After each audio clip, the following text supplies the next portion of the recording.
ધર્મના કાર્ય કરતો હોય ને કોકના મા બાપના નામ લઈએ તો ધર્મનું કરે છે ને એના લઈએ ક્યાં નબળા ધંધા કરે છે. એણે નથી કીધું છતાં પણ પૂર્વના જે સંસ્કારો છે એ જાગરે. પ્રી વેડિંગ એવું હોવું જોઈએ. લાખો રૂપિયાના પ્રી વેડિંગ અડધા કપડાં પહેરીને નાચવી એ આપણી સંસ્કૃતિ નથી.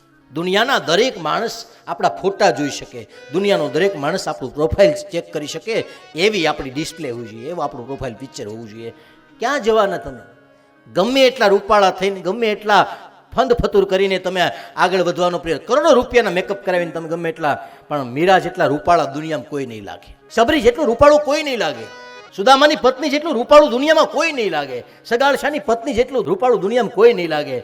અને એની જેવું રૂપાળું લાગવું છે તો એની જેવું કરવું. કારણ કે માણસના ચરિત્રની પૂજા થાય છે, સંપત્તિની નહીં. માણસના સંસ્કારોની પૂજા થાય છે. મારી પાસે ક્યાં કરોડો રૂપિયા છે, મારી પાસે ક્યાં લાખો વીઘા જમીન છે, બંગલાઓ છે, છતાં પણ હું આવું 5 જણા પગે લાગે, અમિતાભ બચ્ચનને કોઈ પગે ન લાગે. નક્કી થાય સંસ્કારોની પૂજા થાય, વેશની પૂજા થાય, વર્ણની પૂજા થાય, સંપત્તિની પૂજા ન થાય. અને એના માટે ચરિત્રનું નિર્માણ આવા સત્સંગ સિવાય ક્યાંય નહીં મળે તમને. ઓલા ફોટા જોઈ નીકળી જશે. અહીંયા વાવેલું તમે યાદ કરશો ને, દુનિયામાં ભગવાન બધા લોકો પોતપોતાની આત્મકથા લખે. જ્યારે તમે તમારા જીવનની આત્મકથા લખશો ને ત્યારે દુનિયાની અંદર તમે પસાર કરેલા જેટલા દિવસો, જેટલા વર્ષ છે એમાં સૌથી સારા હાથ દે છે ને એ આ દ્વારિકામાં ગાળેલા હાથ દે છે.